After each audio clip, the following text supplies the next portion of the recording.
ta e ôm lấy lời yêu ôm la la nát tâm ai thọ kia nó trong lo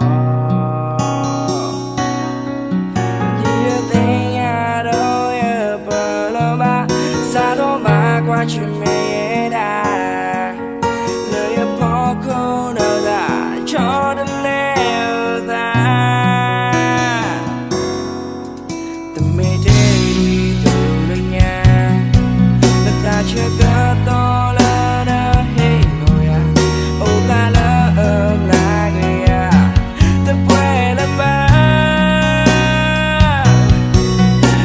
như đi từ đôi qua pha nơi đã hù đã ghé được pha cái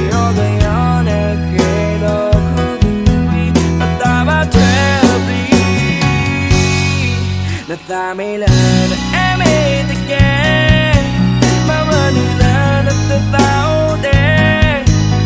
ta muốn nghe là như tu ba có khe khe ta mới từ lời yêu bao để mà vẫn là ta ba để ta mới thuê là như ô ba có khe khe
ta mới lên